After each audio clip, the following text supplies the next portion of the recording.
9 live ನ್ಯೂಸ್ಗೆ ಸ್ವಾಗತ. ನಾನು ಶ್ವೇತಾ. ಈಗ ಮೊದಲಿಗೆ ಈ ದಿನದ ಹೆಡ್ಲೈನ್ಸ್. ಕಾಂಗ್ರೆಸ್ಗೆ ಶಾಕ್ ನೀಡಿ ಬಿಜೆಪಿ ಸೇರ್ಪಡೆಗೊಂಡ ಕಾಂಗ್ರೆಸ್ನ ಹಿರಿಯ ಮುಖಂಡ. ಕಾಂಗ್ರೆಸ್ನೊಂದಿಗಿನ ಸುದೀರ್ಘ 35 ವರ್ಷಗಳ ನಂಟು ಕಳೆದುಕೊಂಡ ಪಿಎಚ್ ನೀರಲಕೇರಿ. ಬಿಜೆಪಿ ರಾಜ್ಯಾಧ್ಯಕ್ಷ ವಿಜಯೇಂದ್ರ ಸಮ್ಮುಖದಲ್ಲಿ ದಾವಣಗೆರೆಯಲ್ಲಿ ಅದ್ಧೂರಿಯಾಗಿ ಪಕ್ಷ ಸೇರ್ಪಡೆ. ನೇಹಾ ಹತ್ಯೆ ಖಂಡಿಸಿ ಬೆಳಗಾವಿಯ ಕಿತ್ತೂರಿನಲ್ಲಿ ಬೃಹತ್ ಪ್ರತಿಭಟನೆ. ಮಾಜಿ ಶಾಸಕ ಮಹಾಂತೇಶ್ ದೊಡ್ಡಗೌಡರ್ ನೇತೃತ್ವದಲ್ಲಿ ಭಾರೀ ಆಕ್ರೋಶ. ವೈದ್ಯ, ವಕೀಲ, ವರ್ತಕ ಸಂಘಗಳಿಂದ ಬೀದಿಗಿಳಿದ ಹಿಂದೂ ಕಾರ್ಯಕರ್ತರು. ಹುಬ್ಬಳ್ಳಿಯಲ್ಲಿ ಬಿಜೆಪಿ ಅಭ್ಯರ್ಥಿ ಪ್ರಹ್ಲಾದ್ ಜೋಶಿ ಅವರಿಂದ ಭರ್ಜರಿ ಪ್ರಚಾರ. ಸನಾತನ ಹಿಂದೂ ಧರ್ಮದ ಉಳಿವಿಗಾಗಿ ಮೋದಿ ಬೆಂಬಲಿಸಿ ಎಂದ ಪ್ರಹ್ಲಾದ್ ಜೋಶಿ. ಪ್ರಚಾರ ಸಭೆಯಲ್ಲಿ ವಿದ್ಯಾರ್ಥಿನಿ ಮೃತ ನೇಹಾ ಹಿರೇಮಠ್ಗೆ ಸಲ್ಲಿಸಿದರು ವಿಶೇಷ ಶ್ರದ್ಧಾಂಜಲಿ. ಈಗ ಈ ಹೊತ್ತಿನ ಪ್ರಮುಖ ಸುದ್ದಿಗಳು ನಿಮ್ಮ ಮುಂದೆ. ಹುಬ್ಬಳ್ಳಿ ಬಿಬಿಬಿ ಕ್ಯಾಂಪಸ್ನಲ್ಲಿ ನಡೆದಿದ್ದ ನೇಹಾ ಹಿರೇಮಠ್ ಹತ್ಯೆ ಪ್ರಕರಣಕ್ಕೆ ಸಂಬಂಧಿಸಿದಂತೆ ಗುರುವಾರ ಸಿಎಂ ಸಿದ್ದರಾಮಯ್ಯನವರು ಮೃತ ನೇಹಾ ಹಿರೇಮಠ್ ಮನೆಗೆ ಭೇಟಿ ನೀಡಿ ನೇಹಾ ಪೋಷಕರಾದ ನಿರಂಜನ್ ಹಿರೇಮಠ್ ಹಾಗೂ ಗೀತಾ ಹಿರೇಮಠ್ ಅವರಿಗೆ ಸಾಂತ್ವನ ಹೇಳಿದರು. ನಗರದ ಬಿಡ್ನಾಳದಲ್ಲಿರುವ ಮೃತ ನೇಹಾ ಮನೆಗೆ ತೆರಳಿದ ಸಿಎಂ ಸಿದ್ದರಾಮಯ್ಯನವರು ನೇಹಾ ಭಾವಚಿತ್ರಕ್ಕೆ ಪುಷ್ಪ ನಮನ ಸಲ್ಲಿಸಿದ್ರು. ನಂತರ ಪೋಷಕರೊಂದಿಗೆ ಘಟನೆಯ ಕುರಿತಾಗಿ ಮಾತನಾಡಿದ್ರು. ಈ ವೇಳೆ ನಿರಂಜನ್ ಹಿರೇಮಠ್ ನನ್ನ ಮಗಳ ಸಾವಿಗೆ ನ್ಯಾಯ ಕೊಡಿಸುವಂತೆ ಕೇಳಿಕೊಂಡಿದ್ದು, ನನ್ನ ಮಗಳ ಸಾವಿಗೆ ಸಾವೇ ಶಿಕ್ಷೆಯಾಗಬೇಕು, ಆರೋಪಿ ಫಯಾಜ್ನನ್ನು ಗಲ್ಲಿಗೆ ಏರಿಸಬೇಕು ಅಂತ ಮನವಿ ಮಾಡಿದ್ರು.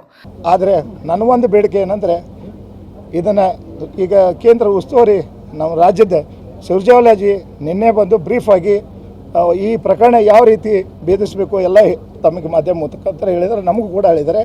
90 ದಿವಸಗಳಲ್ಲಿ ನ್ಯಾಯ ಕೊಡಿಸ್ತೇವೆ ಅನ್ನೋ ಮಾತು ಹೇಳಿದ್ದಾರೆ. ಭಾಳ ಲೇಟ್ ಅಂದರೆ 120 ದಿವಸ ಅಂತ ಹೇಳಿದ್ದಾರೆ. ಅದು ಗಲ್ಲು ಶಿಕ್ಷೆ ಅಂತ ನೇರವಾಗಿ ಹೇಳೋಗ್ಯದ. ನಾನು ಅದನ್ನು ದಿವಸ ಕಾಯ್ತಾ ಇದ್ದೀನಿ. ಕೊಲೆಗೆ ಕೊಲೆ ಬೇಕು ಮತ್ತು ಅದನ್ನು ಆ ಒಂದು ಆದೇಶ ಅವರಿಗೆ ಸೀದಾ ಹೇಳಿದ್ದಾರೆ, ಗಲ್ಲು ಶಿಕ್ಷೆನೇ ಬೇಕಂತ ಹೇಳಿದ್ದಾರೆ. ಆ ರೀತಿ ಎಲ್ಲ ನಮ್ಮ ಮಂತ್ರಿಮಂಡಲಗಳಾಗಲಿ ಮತ್ತು ನಮ್ಮ ಮುಖ್ಯಮಂತ್ರಿಗಳಾಗಲಿ ಕಾನೂನು ಸಚಿವರಾಗಲಿ ಎಲ್ಲ ಮಂತ್ರಿಮಂಡಲ ನಾವು ವಿನಂತಿ ಮಾಡ್ತೀನಿ, ಸರ್ಕಾರಕ್ಕೆ ವಿನಂತಿ ಮಾಡ್ತೀನಿ, ಎಲ್ಲಿವರೆಗೂ ಆ ಗಲ್ಲು ಶಿಕ್ಷೆ ಆಗೋದಿಲ್ಲ ನಮ್ಮ ನ್ಯಾಯ ಕೊಡಿಸುವಂಥ ಕೆಲಸ ಆಗಬೇಕು. ಇದು ಬೆನ್ನಿಗೆ ಈಗ ಬಂದಿರ್ರಿ, ಇದೇ ರೀತಿ ನಾನು ಆ ಒಂದು ನ್ಯಾಯ ಸಿಗುವವರೆಗೂ ನಾನು ಇರಬೇಕಂತೇಳಿ ಕೇಳಿಕೊಂಡು ನೀವೆಲ್ಲರೂ ಬಂದು ನನ್ನ ಸಾಂತ್ವನ ಹೇಳಿಕೆ ಮತ್ತು ನಿಮಗೇನಾದರೂ ನಾನು ಎಲ್ಲರ ತಪ್ಪು ಹೇಳಿಕೆ ದುಃಖದಾಗ ಯಾವುದರ ನಾನು ಕೆಲವೊಂದು ಘಟನೆಗಳಾಗ್ಯಾವ. ಇದಕ್ಕೆ ಸ್ಪಂದಿಸಿದ ಸಿಎಂ ಸಿದ್ದರಾಮಯ್ಯನವರು ಘಟನೆಯನ್ನ ಖಂಡಿಸಿದ್ದಲ್ಲಿ ಸರ್ಕಾರ ಯಾವತ್ತೂ ಇಂತಹ ಘಟನೆಗಳನ್ನು ಸಹಿಸುವುದಿಲ್ಲ. ನೇಹಾ ನಿಮ್ಮ ಮಗಳು ಮಾತ್ರವಲ್ಲ, ನಮ್ಮೆಲ್ಲರ ಮುದ್ದಿನ ಮಗಳು ಹೌದು.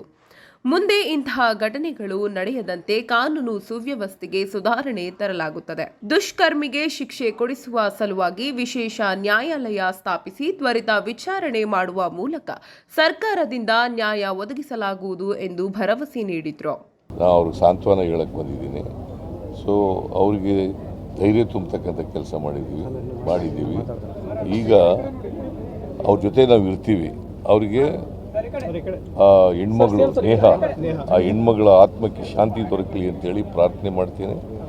ಅವ್ರ ದುಃಖ, ಅವ್ರ ಸಾವಿನ ದುಃಖ ಪರಿಸ್ತಕ್ಕಂಥ ಶಕ್ತಿ ಕೊಡಲಿ ಅಂತೇಳಿ ದೇವರಿಗೆ ಪ್ರಾರ್ಥನೆ ಮಾಡ್ತೀನಿ. ಅದಕ್ಕೆ ತ್ವರಿತವಾಗಿ ವಿಚಾರಣೆ ಆಗಬೇಕು ಅಂಥೇಳಿ ನಾನು CIDಗೆ ವಹಿಸಿದ್ದೀನಿ ಈ ಕೇಸನ್ನು. ಜೊತೆಗೆ ವಿಶೇಷ ನ್ಯಾಯಾಲಯನೂ ಕೂಡ ಮಾಡ್ತೀವಿ. ವಿಶೇಷ ನ್ಯಾಯಾಲಯ ಮಾಡಿ ಇದನ್ನೇ ಪ್ರತ್ಯೇಕವಾಗಿ ಟ್ರಯಲ್ ಮಾಡಿ ಯಾರು ಆರೋಪಿ ಇದ್ದಾನೆ, ನೇಹಾ ಕೊಲೆ ಮಾಡಿರ್ತಕ್ಕಂಥ ವ್ಯಕ್ತಿ ಇದ್ದಾನೆ, ಈಗ ಅವ್ರನ್ನ ಅರೆಸ್ಟ್ ಮಾಡಿದ್ದೀವಿ, CIDಗೂ ಕೊಟ್ಟಿದ್ದೀವಿ.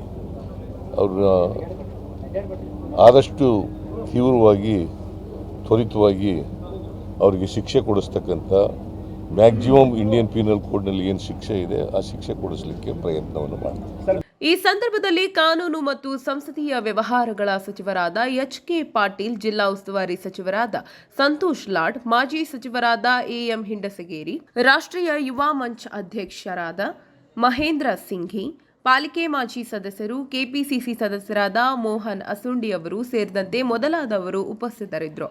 9 ಲೈವ್ ನ್ಯೂಸ್ ಹುಬ್ಬಳ್ಳಿ. 85 ವರ್ಷ ಮೇಲ್ಪಟ್ಟ ಯಾರು ಮತಗಟ್ಟೆಗೆ ಹೋಗಿ ಮತ ಹಾಕಲು ಆಗುವುದಿಲ್ಲವೋ ಹಾಗೂ ಕೋವಿಡ್ನಿಂದ ಯಾರು ಹೋಮ್ ಕ್ವಾರಂಟೈನ್ ಆಗಿದ್ದಾರೋ ಅಂಥವರಿಗಾಗಿ ಮನೆಯಿಂದಲೇ ಮತ ಹಾಕುವ ಅವಕಾಶವಿದ್ದು ಈ ಪ್ರಕ್ರಿಯೆಗೆ ಧಾರವಾಡದಲ್ಲಿ ಗುರುವಾರ ಚಾಲನೆ ನೀಡಲಾಯಿತು. ಧಾರವಾಡದ ಕಮಲಾಪುರದ ಶತಾಯುಷಿ ಶಂಕರವ್ವ ಕಲಘಟಗಿ ಹಾಗೂ 86 ವರ್ಷದ ಉಳವಪ್ಪ ಸತ್ಯಣ್ಣವರ್ ಅವರು ಮನೆಯಿಂದಲೇ ಮತದಾನ ಮಾಡಿದ್ರು. ಈ ಇಬ್ಬರು ವಯೋವೃದ್ಧರು ನಿಯಮಬದ್ಧವಾಗಿ ಮತ ಹಾಕಿದ್ದಾರೋ ಇಲ್ಲವೋ ಎಂಬುದನ್ನು ಸ್ವತಃ ಜಿಲ್ಲಾ ಚುನಾವಣಾಧಿಕಾರಿಗಳು ಆಗಿರುವ ಜಿಲ್ಲಾಧಿಕಾರಿ ದಿವ್ಯಾ ಪ್ರಭು ಅವರೇ ಅವರ ಮನೆಗೆ ಹೋಗಿ ಪರಿಶೀಲನೆ ನಡೆಸಿ ಮನೆಯಿಂದಲೇ ಮತದಾನ ಮಾಡುವ ಪ್ರಕ್ರಿಯೆಗೆ ಚಾಲನೆ ನೀಡಿದ್ರು.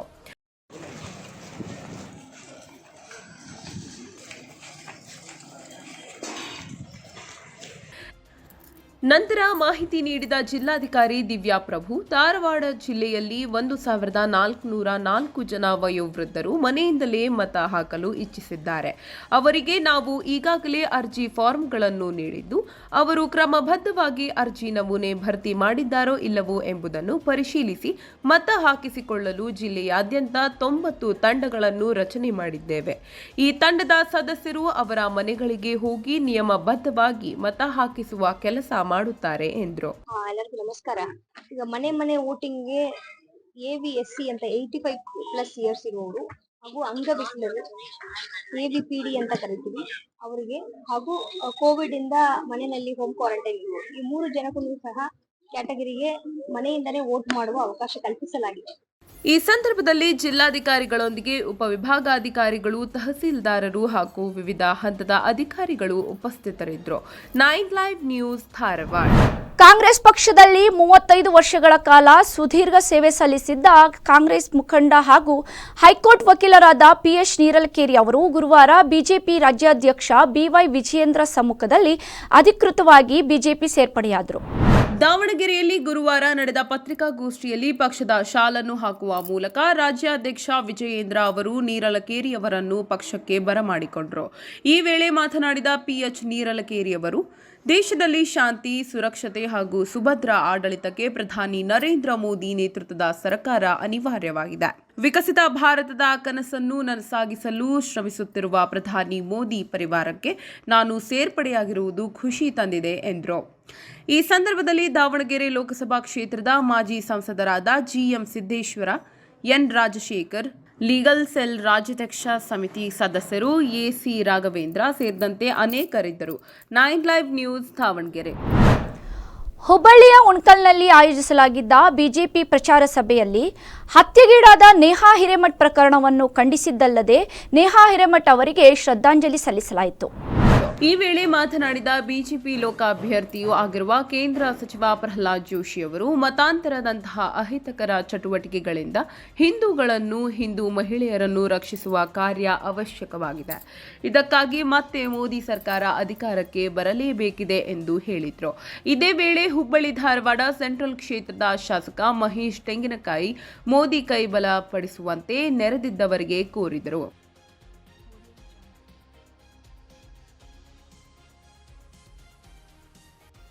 ಈ ಸಭೆಯಲ್ಲಿ ಪಕ್ಷದ ಪ್ರಮುಖರಾದ ರಾಜಣ್ಣ ಕೊರವಿ, ಉಮೇಶ್ ಗೌಡ ಕೌಜಗಿರಿ, ಮಹದೇವಪ್ಪ ಮೆಣಸಿನಕಾಯಿ, ಸೋಮನಗೌಡ ಪಾಟೀಲ್, ಪರಶುರಾಮ್ ಹೊಂಬಾಲ್, ರಾಮಣ್ಣ ಕೊಕ್ಕಟಿ ಸೇರಿದಂತೆ ಅನೇಕರು ಉಪಸ್ಥಿತರಿದ್ದರು. 9 ಲೈವ್ ನ್ಯೂಸ್ ಹುಬ್ಬಳ್ಳಿ.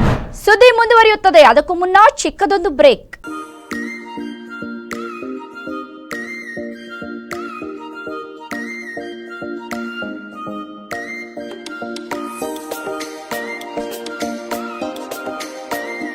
ನೀವು ವೀಕ್ಷಿಸಲೇಬೇಕಾದ ಎಕ್ಸ್ಕ್ಲೂಸಿವ್ ಸುದ್ದಿಗಳು, ಪ್ರಮುಖ ಮಾಹಿತಿಗಳು, ಸಖತ್ ಮನರಂಜನೆ ಹಾಗೂ ಜನಪ್ರಿಯ ಕಾರ್ಯಕ್ರಮಗಳು ನಮ್ಮ ವಾಹಿನಿಯಲ್ಲಿ. ದಿನನಿತ್ಯದ ಸಮಗ್ರ ಸುದ್ದಿಗಳಿಗಾಗಿ ವೀಕ್ಷಿಸಿ ಉತ್ತರ ಕರ್ನಾಟಕದ ನಿಮ್ಮ ಹೆಮ್ಮೆಯ ಸುದ್ದಿ ವಾಹಿನಿ 9 ಲೈವ್. ಇದು ಸತ್ಯದ ಪ್ರತಿರೂಪ. 9 ಲೈವ್ ವಾಹಿನಿ ಇದೀಗ ಹ್ಯಾಥ್ವೇ ಕೇಬಲ್ ನೆಟ್ವರ್ಕ್ನಲ್ಲಿ ಚಾನೆಲ್ ನಂಬರ್ 132ರಲ್ಲಿ ವೀಕ್ಷಿಸಬಹುದು. 9 ಲೈವ್ ಚಾನೆಲ್ ಇದೀಗ ಸೋಷಿಯಲ್ ಮೀಡಿಯಾಗಳಾದ ಯೂಟ್ಯೂಬ್, ಫೇಸ್ಬುಕ್ ಹಾಗೂ ಇನ್ಸ್ಟಾಗ್ರಾಂನಲ್ಲೂ ವೀಕ್ಷಿಸಬಹುದು.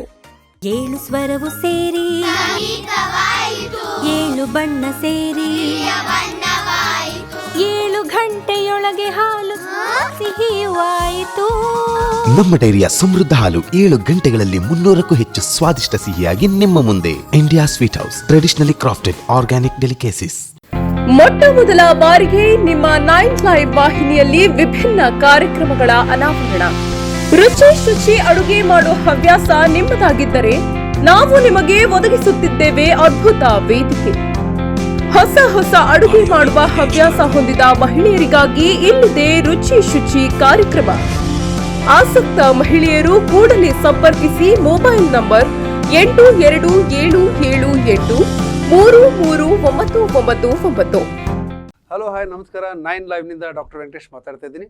ನಿಮ್ಮ ಅಲ್ಲಿರುವ ಗಾಯಕಿಯರಿಗೆ ಒಂದು ಸಂತಸದ ಸುದ್ದಿ. 9 ಲೈವ್ನಲ್ಲಿ ಹೊಸದಾಗಿ ಬರ್ತಾ ಇದೆ ಕಾರ್ಯಕ್ರಮ ನಮ್ಮ ದಿಗ್ಗಜರು. ತೆರೆ ಹಿಂದೆ ಇರುವಂಥ ಗಾಯಕಿಯರನ್ನ ತೆರೆ ಮೇಲೆ ತರುವಂಥ ಕಾರ್ಯಕ್ರಮ 9 ಲೈವ್ ಮಾಡ್ತಾ ಇದೆ.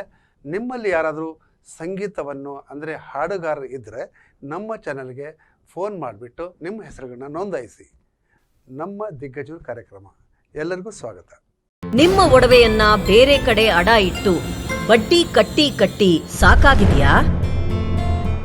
ಶ್ರೀ ಸ್ಟಾರ್ ಗೋಲ್ಡ್ ಕಂಪನಿ ನಿಮ್ಮ ಬದುಕಿಗೆ ಶ್ರೀರಕ್ಷೆ.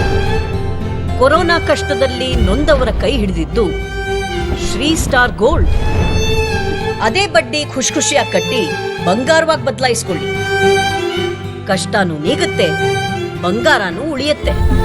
ಶ್ರೀ ಸ್ಟಾರ್ ಗೋಲ್ಡ್ ಕಂಪನಿಗೆ ಬನ್ನಿ, ಅದೇ ಬಡ್ಡಿನ ಬಂಗಾರವಾಗಿ ಬದಲಾಯಿಸ್ಕೊಳ್ಳಿ. ಬ್ರೇಕ್ನ ನಂತರ 9 ಲೈವ್ ನ್ಯೂಸ್ಗೆ ಸ್ವಾಗತ. ರಾಜ್ಯದ 14 ಕ್ಷೇತ್ರಗಳಲ್ಲಿ ಇಂದು ನಡೆಯುತ್ತಿರುವ ಮತದಾನದಿಂದ ಜೆಡಿಎಸ್ ಬಿಜೆಪಿಗೆ ಅಭೂತಪೂರ್ವ ಫಲಿತಾಂಶವೇ ಬರಲಿದೆ ಎಂದು ಕೇಂದ್ರ ಸಂಸದೀಯ ಸಚಿವ ಪ್ರಹ್ಲಾದ್ ಜೋಶಿ ವಿಶ್ವಾಸ ವ್ಯಕ್ತಪಡಿಸಿದರು. ಹುಬ್ಬಳ್ಳಿಯಲ್ಲಿಂದು ಮಾಧ್ಯಮದವರೊಂದಿಗೆ ಮಾತನಾಡಿದ ಅವರು, ಮೊದಲ ಹಂತದ ಮತದಾನದ ವೇಳೆ ಜೆಡಿಎಸ್ ಬಿಜೆಪಿ ಮೈತ್ರಿಯಿಂದ ಆ ಭಾಗದಲ್ಲಿ ಹೆಚ್ಚಿನ ಬೆಂಬಲ ದೊರೆಯುತ್ತಿದೆ ಎಂದು ಹೇಳಿದರು. ದೇಶದ ಹಿತಕ್ಕಾಗಿ ಪ್ರಧಾನಿ ನರೇಂದ್ರ ಮೋದಿ ಅವರಿಗೆ ಅಭೂತಪೂರ್ವ ಬೆಂಬಲ ಬೇಕಾಗಿದೆ. ಇದಕ್ಕಾಗಿ ಜನರು ಹೆಚ್ಚಿನ ಸಂಖ್ಯೆಯಲ್ಲಿ ಬಂದು ಮತದಾನ ಮಾಡಬೇಕೆಂದು ಮನವಿ ಮಾಡಿದರು. ನಾನು ಮತದಾರರಲ್ಲಿ ವಿನಂತಿ ಮಾಡ್ತೇನೆ, ದಯವಿಟ್ಟು ಎಲ್ಲವೂ ಆಗಿಬಿಟ್ಟಿದೆ, ಮೋದಿ ಗೆದ್ದುಬಿಟ್ಟಿದ್ದಾರೆ ಅನ್ನುವಂಥ ಭಾವನೆಯೊಳಗೆ ಯಾರು ಇರಬೇಡ್ರಿ. ಬಹಳ ಅಭೂತಪೂರ್ವವಾದಂತಹ ಬೆಂಬಲವನ್ನು ತಾವು ದೇಶದ ಹಿತಕ್ಕಾಗಿ ವ್ಯಕ್ತಪಡಿಸಬೇಕಾಗಿದೆ. ಆದ್ದರಿಂದ ಹೆಚ್ಚಿನ ಸಂಖ್ಯೆಯಲ್ಲಿ ಮತದಾನ ಮಾಡ್ರಿ ಅನ್ನುವಂಥ ವಿನಂತಿ. ಇದೇ ವೇಳೆ ಹೆಚ್ಚಿನ ಮತದಾನವಾಗಿದೆ ಎಂಬ ಮಾತ್ರಕ್ಕೆ ಆಗಲೇ ಮೋದಿ ಗೆದ್ದಿದ್ದಾರೆಂಬ ಭಾವನೆ ಬೇಡ.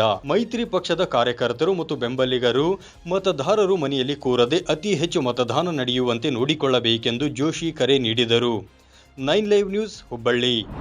ನೇಹಾ ಹಿರೇಮಠ್ ಹತ್ಯೆ ಖಂಡಿಸಿ ಗುರುವಾರ ಬೆಳಗಾವಿ ಜಿಲ್ಲೆಯ ಕಿತ್ತೂರು ಪಟ್ಟಣದಲ್ಲಿ ಮಾಜಿ ಶಾಸಕ ಮಹಾಂತೇಶ್ ದೊಡ್ಡಗೌಡರ್ ನೇತೃತ್ವದಲ್ಲಿ ವಿವಿಧ ಸಂಘಟನೆಯ ಸದಸ್ಯರು ಬೃಹತ್ ಪ್ರತಿಭಟನೆ ನಡೆಸುವ ಮೂಲಕ ಆರೋಪಿಗೆ ಗಲ್ಲು ಶಿಕ್ಷೆ ವಿಧಿಸುವಂತೆ ಆಗ್ರಹಿಸಿ ಮನವಿ ಸಲ್ಲಿಸಿದರು. ಬೆಳಗ್ಗೆ ಕಿತ್ತೂರಲ್ಲಿ ರಾಣಿ ಚೆನ್ನಮ್ಮ ಸರ್ಕಲ್ ಬಳಿ ಜಮಾವಣೆಗೊಂಡ ವೈದ್ಯರ ಸಂಘ, ವಕೀಲರ ಸಂಘ, ವರ್ತಕರ ಸಂಘ ಹಾಗೂ ಹಿಂದೂ ಸಂಘಟನೆ ಹಾಗೆ ಮಹಿಳಾ ಸಂಘಟನೆಗಳ ಪದಾಧಿಕಾರಿಗಳು ರಾಣಿ ಚೆನ್ನಮ್ಮ ವೃತ್ತದಿಂದ ತಹಶೀಲ್ದಾರ್ ಕಚೇರಿಯವರೆಗೆ ಬೃಹತ್ ಪ್ರತಿಭಟನಾ ರ್ಯಾಲಿ ನಡೆಸಿದರು. ರ್ಯಾಲಿಯುದ್ದಕ್ಕೂ ಆರೋಪಿ ವಿರುದ್ಧ ಘೋಷಣೆ ಕೂಗಿ ಆಕ್ರೋಶ ವ್ಯಕ್ತಪಡಿಸಿದರು.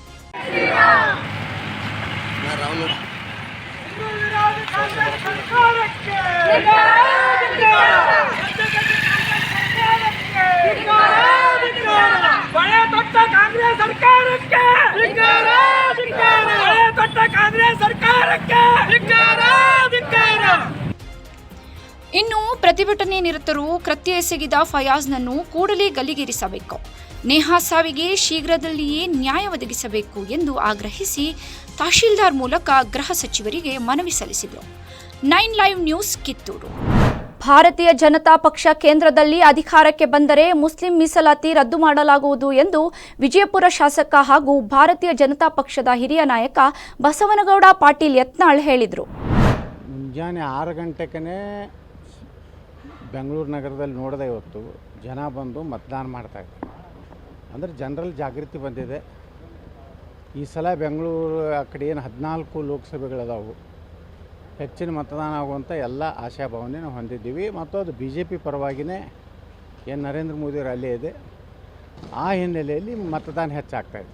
ಸರ್, ಮುಸ್ಲಿಮರ ಓಲೈಕೆ ಹೆಚ್ಚಾಗ್ತಾ ಇದೆ. ನಾವೇನು ಮಾಡೋದು, ನಾವು ನಮ್ಮ ಸರ್ಕಾರ ಬಂದರೆ ಅದು ರಿಸರ್ವೇಷನ್ ತೆಗಿತೀವಿ, ಅದನ್ನೇ SC STಗಳಿಗೆ ಹೆಚ್ಚು ಮಾಡ್ತೀವಿ.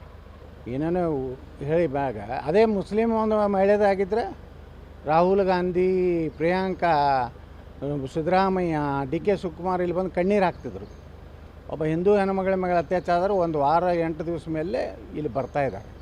ಮೊನ್ನೆ ರಾಹುಲ್ ಇವತ್ತು ಬಿಜಾಪುರನಾಗ ಬಂದಾರಲ್ಲ, ಇಲ್ಲಿ ಹುಬ್ಳಿಗೆ ಬರಬೇಕಾಗಿತ್ತು, ಇಲ್ಲಿ ಸಾಂತ್ವನ ಹೇಳಿ ಹೋಗ್ಬೇಕಾಗಿತ್ತು. ಸ್ವಾತಂತ್ರ್ಯ ಬಂದು 75 ವರ್ಷ ಕಳೆದರೂ ಜನರ ಕೈಗೆ ಚೊಂಬು ಕೊಡೋದನ್ನ ಕಾಂಗ್ರೆಸ್ ನಿಲ್ಲಿಸಲಿಲ್ಲ.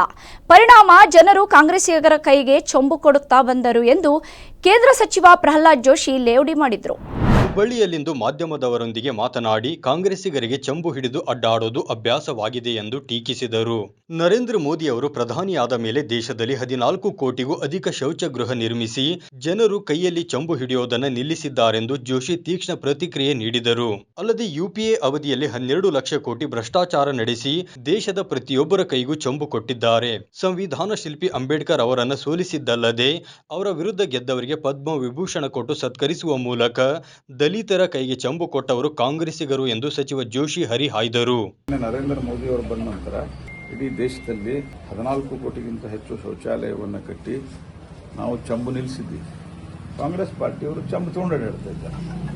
ಕಾಂಗ್ರೆಸ್ ಪಾರ್ಟಿಯವರಿಗೆ ಚಂಬು ತಗೊಂಡು ಅಡ್ಡಾಡೋದೇ ಒಂದು ಪ್ರಾಕ್ಟೀಸ್. ಯಾಕಂದ್ರೆ ದೇಶ ಸ್ವತಂತ್ರಗೊಂಡು 75 ವರ್ಷ ಆದ ನಂತರ ಸಹಿತ ಮಂದಿಗೆ ಚಂಬು ಕೊಡೋದು ಬಿಟ್ಟಿಲ್ಲ ಅವರು.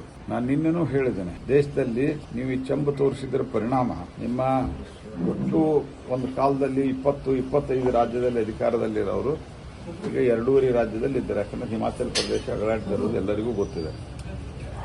ಅದಾದ ನಂತರ ನಿಮ್ಗೆ ಇತ್ತೀಚಿನ ಎಲ್ಲ ಚುನಾವಣೆಯಲ್ಲೂ ಕರ್ನಾಟಕ, ತೆಲಂಗಾಣ ಬಿಟ್ಟರೆ ಹೀನಾಯವಾಗಿ ಸೋತಿದ್ದಾರೆ.